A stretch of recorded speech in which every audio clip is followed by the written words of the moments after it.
Hello. In early 2021, a case in the Philippines caught the public's attention. A tall, beautiful flight attendant spent New Year's Eve celebrating with 11 men. But after a wild night, she was found dead under strange circumstances, in a bathtub. Because of this, the 11 men were immediately seen as suspects. However, the police later revealed that all of them were gay, and they were all released. The case sparked a lot of debate online, with people sharing different opinions and theories. So what really happened that night? Let's go over the details of this shocking case. The story took place in Manila, the capital and most populated city in the Philippines. Manila is known for its historical sites and as a shopping paradise, especially for fashion lovers. The main person in this case was Christine Angelica Dacera. She was born in Davao City and was the second of 4 children. From a young age, she was very beautiful and was often praised by neighbors. Besides her looks, she was also hardworking in school and became the kind of child that many parents admired. After finishing high school, she studied at the University of Mindanao in the Philippines. Christine had a cheerful personality and often shared moments of her life on social media. She also actively joined beauty pageants, dance contests, and modeling competitions, and did well. Later, she took part in a Miss Universe Philippines competition and even became a runner-up. For the next 2 years, she continued modeling and working in the beauty industry, though she hadn't made a big name for herself yet. Eventually, she decided to follow a career that many girls dream of, becoming a flight attendant. Christine was truly outstanding, so she passed the application process easily and officially became a flight attendant for Philippine Airlines. To be closer to work, she moved to Manila. As a flight attendant, Christine lived a very happy life. She often posted her beautiful photos on social media. With her sweet appearance and tall figure, she quickly gained more than 160,000 followers and became a small social media celebrity. A few days before the new year, she posted a photo with the caption, "Last flight of the year." That flight, sadly, also turned out to be the last one of her life. New Year's Eve is a special day for many people. It marks a fresh start. Christine wanted to do something meaningful on that night, so she decided to celebrate with a few friends. At the same time, 3 of her friends also invited her to hang out. The gathering took place at a 4-star hotel called City Garden in Makati City. Christine checked into a room with her 3 friends, Romeo Galido, Gregorio de Guzman, and John De La Rosa. They stayed in room 2209. Originally, it was just a small party of 4, but her 3 friends invited 8 more people to join them. These 8 people checked into room 2207, right next door. Interestingly, Christine didn't know these 8 people, and besides her, the other 11 guests were all men. A party with 1 girl and 11 guys. You can probably imagine how wild it got. The group drank and partied until about 6 a.m. After that crazy night, everyone fell asleep. The next thing they knew, it was already 10 a.m. Galito was the first to wake up. He walked into the bathroom, and that's when he saw Christine lying in the bathtub.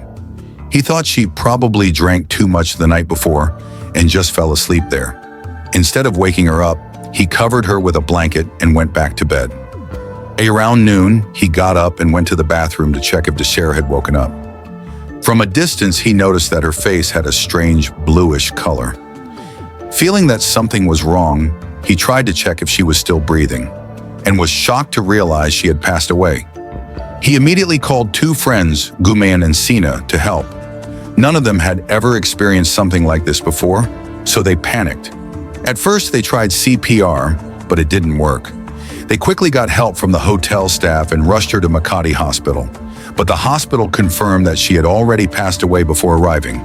The cause of death was a ruptured aortic aneurysm. A forensic doctor later performed an autopsy, and the results matched the hospital's conclusion. She had died from the rupture. However, the forensic team also found bruises and scars on her right arm, right thigh, knee, and ankle. There were also scratches on her inner thigh, and more importantly, tears and injuries in her private area. These findings suggested that Dacera may have been seriously assaulted before her death, possibly triggering the aneurysm rupture. The chief of police in Makati, Harold Deposita, concluded that it could be a criminal case. Since 11 men were with her that night, they all became suspects.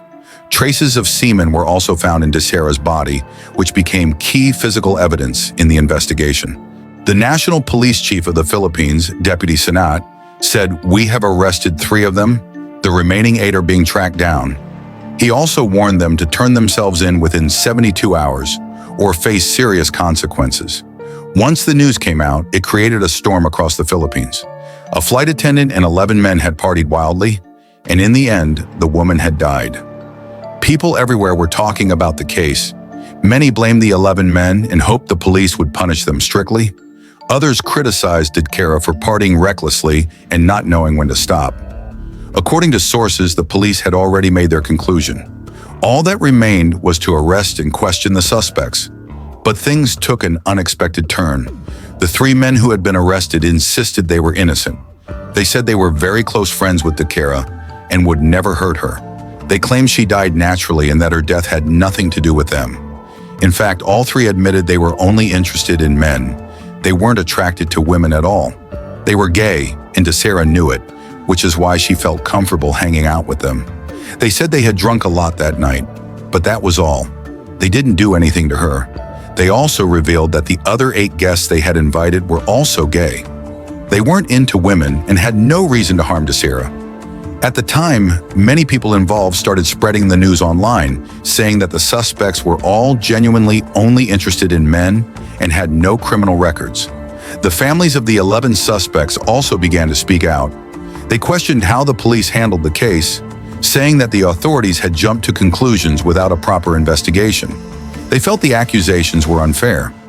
Even the police started to get confused. Why were there suddenly so many gay men involved? Could they have been wrong in how they judged the case? Looking back at the situation, it's clear that the police investigation had several flaws and contradictions.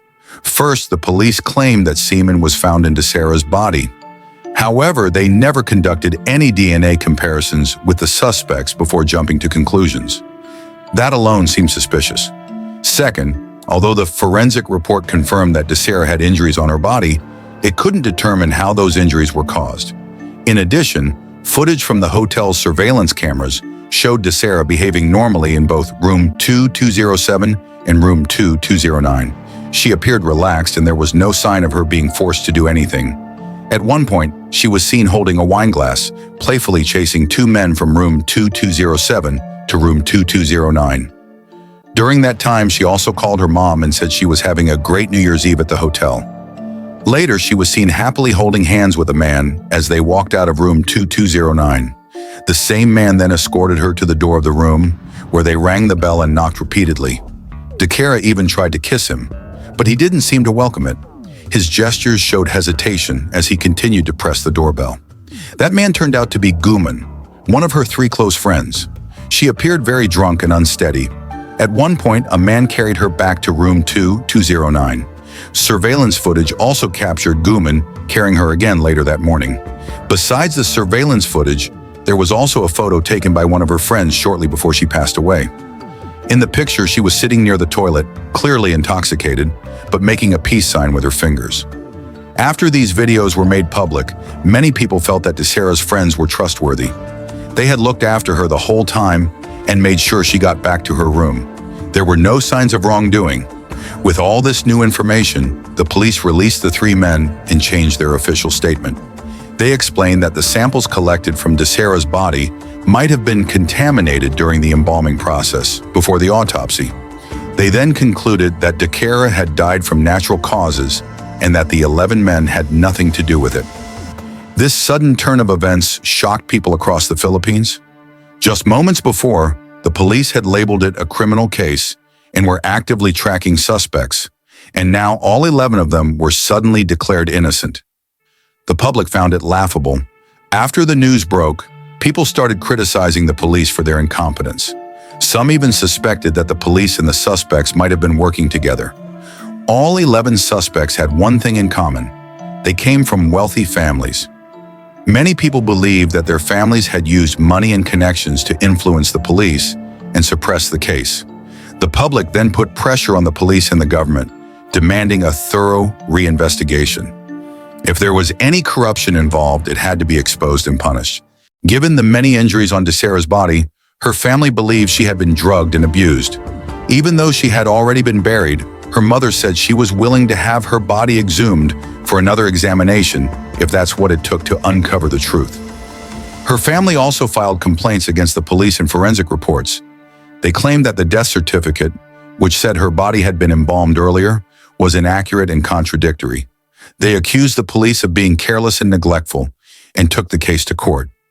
Dacera's mother even called on the president of the Philippines to help seek justice for her daughter. By the end of the investigation, the Philippine National Bureau of Investigation held a second hearing and released the final forensic report. The report stated that Dacera's heart weighed 500 grams, much heavier than the average of 300 grams. Signs of internal bleeding were also found in her kidneys. The official cause of death was confirmed to be a ruptured aortic aneurysm. Murder was ruled out. It was suggested that her death might have been caused by a spike in blood pressure due to excessive drinking and excitement. Police also found some white powder in the hotel room, but testing confirmed it was just termite dust, not illegal drugs. They tested all 11 suspects separately and found nothing unusual.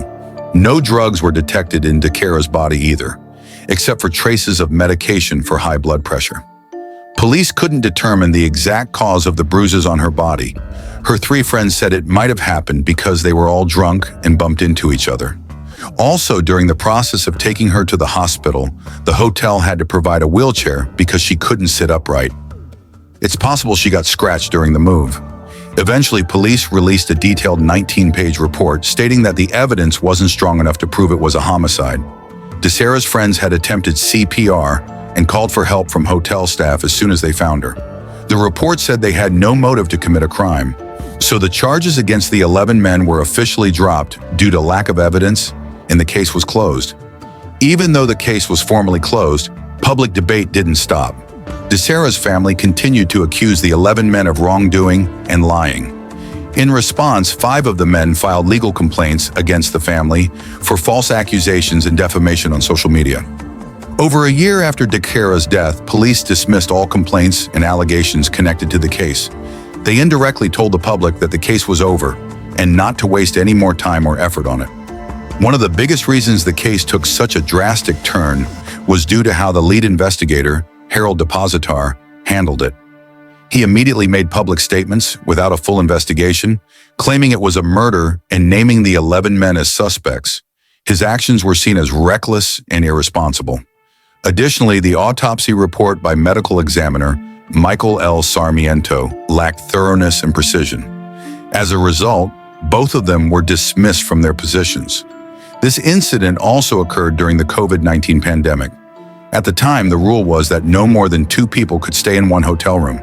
However, the City Garden Hotel allowed the group to host a party.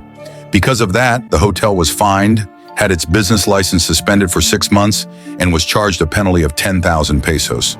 Interestingly, after reading many articles about this case, it's clear that most people online blame Dacera. But regardless of whether she liked to party or not, that's not a reason for someone to die. This case should serve as a reminder for everyone to be more cautious. But we shouldn't blame the victim.